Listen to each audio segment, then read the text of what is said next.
Okay, joining me on the show this evening, we're going to be chatting to a man who's been the man from Atlantis, he's been Bobby Ewing in Dallas, and he's also on his way to Belfast to star in the classic thriller Catch Me If You Can at the Grand Opera House. Ladies and gentlemen, it's Patrick Duffy. How are you, sir? Well, I'm wonderful. I'm tired just listening to the schedule, though. Because it is a pretty long run, and you're doing 8 shows a week, aren't you? 8 shows a week for 22 weeks and a different venue every week. So yeah, this is going to be an epic trip for me. I'm used to being in my motorhome and being called to the set to work for 5 minutes. This is a whole different animal. So before embarking on this tour, did you have to go on some kind of fitness regime then? Well, in one sense, I had to exercise my brain.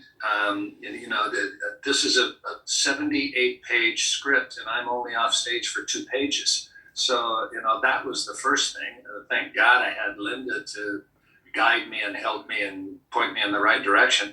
There was the preparation was the most arduous part. And then getting myself physically just to be able to do 8 shows a week. Okay, so you're on your way to Belfast. Have you been in Belfast before? I've never been to Northern Ireland. I've been to Dublin and Shannon and all points south, but I've never been up there. I'm so looking forward to it.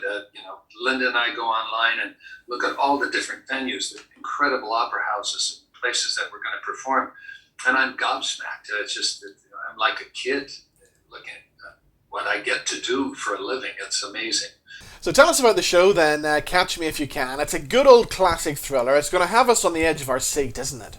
It really is. When I first read it, and I thought, oh, well, it's this and it's that. But as we started to rehearse it, and as I started to see just how brilliantly it's constructed, and it's the cliche of you never know who's who until the very end, but it's true. You don't know. And we have ended the play in the last 2 minutes of the play where I hear gasps from the audience that they are that surprised by the revelation of who's who in this thriller. So that meant to me that we're doing it right, but that it's on the page first. It's a really grand murder mystery comedy.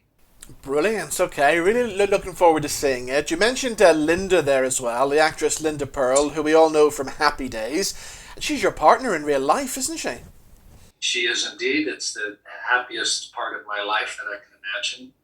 That she took pity on me and said, yeah, I'll give it a try. So yes, we're together. On this tour, we will celebrate our 2nd anniversary, June 24th. Wow, and you had one of these long-distance romances, didn't you?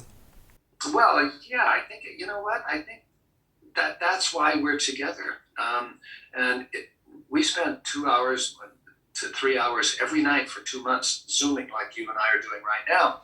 Just talking, finding out who we were, listening to music, reading poetry, getting to deeper and deeper levels of understanding of who we were before we ever had to make that decision of, oh, it's our 3rd dinner. Do I kiss her and take her home, or was she going to, By the time I ended up on her driveway in Colorado, we had crossed all those bridges. We had gotten to know each other and who we were and what to expect. There were no surprises. Yeah. And it was everything that I had hoped when I jumped in the car to make that drive. I haven't regretted a single mile of it. Because it was like a 23-hour drive you did, wasn't it? Yeah, well, that's different. In the U.S., going from my house in Oregon to her house in Colorado, we only go through 3 states, but it took 23 hours at about 80 miles an hour to get there. Wow. So, yeah. It's not like going from Richmond to Bromley. Now, you and Linda are obviously together now. It took some time to get you together because the two of you could have actually worked together back in the 70s, couldn't you? That was the interesting thing. The longer we're together, we find all of these connections that we've had that we didn't know. When Man from Atlantis was canceled in 1976, I was very graciously offered a couple of opportunities to be in a couple of other television shows. One was called The Young Pioneers. And I knew it was, Young Pioneers, and Linda Purl is the star. And, they were looking for somebody to play opposite. And I thought, well, that's pretty good. And I got another one that was the 10th remake of Lassie. And then I got another one that was called Dallas. And, it was Eeny, Meeny, Miny, Mo. And I took Dallas. And so that chance to be together was lost. And that was lost for about 25 to 30 years. Yeah. And then we got together to read a play for a friend, but I don't actually remember any of it because it was a one day, for a couple of hours, we read a play and then went our separate ways. And then we met a little over 2 years ago at a celebrity event. And we had a friend in common. And I hadn't seen this friend, and she was going to see him in New York. And I said, here's my phone number, please, give it to Richard and let's stay in touch. And so we started then. That began the texting and the connection.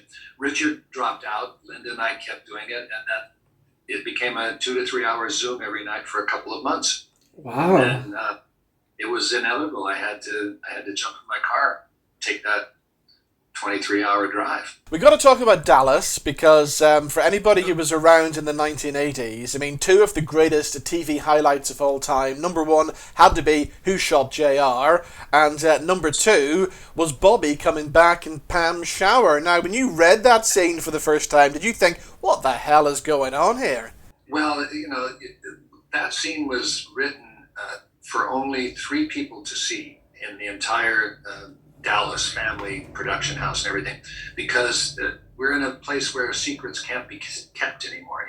Everybody's got a cell phone or a spy. So no one literally in the cast or the world knew how I was coming back. Leonard, the producer, and I discussed it, and the unit production manager, who was his nephew. Those were the only 3 people who knew. He contracted a commercial filming organization in Los Angeles, not our crew, not our anything. And we filmed an Irish Spring soap commercial with Patrick Duffy promoting Irish Spring soap. And what they wanted was just that moment of the door opening, me turning around and saying, good morning. And that's what they were going to use. But I had to do the whole commercial. For about 12 hours, I was in that shower with a bar of soap, and I would turn and say, good morning. Take a beat, and they'd say, and you can have a good morning too, like the Duffy family, because we wake up with Irish Springs. And I did that all day long just so they could get that little clip and then cut it in the night of the show. It was flown to New York and then cut into the national feed that night. Wow. I never knew that. Now, the other thing about Dallas as well, you and Larry Hagman and Linda Gray were actually really close in real life. You were good friends, weren't you? They actually referred to us as the 3 Musketeers, that nothing was ever done on the show that didn't go through the 3 of us. If they wanted Larry to do something, then Larry would call Linda and me, and we would decide yes or, So they couldn't do anything. They couldn't come to me and say, oh, Linda's going to do this. Do you want to do it? I'd say, well, I'll get back to you. And I'd call Linda, and she'd say, they never asked me. So we had that kind of friendship to the day that Larry died. Linda and I were with him the day that he died. And Linda and I are, to this day, dear friends. She's like a sister to me. And that's been going on now for 40 plus years. Yeah. And it must have been great when you had the comeback series of Dallas as well.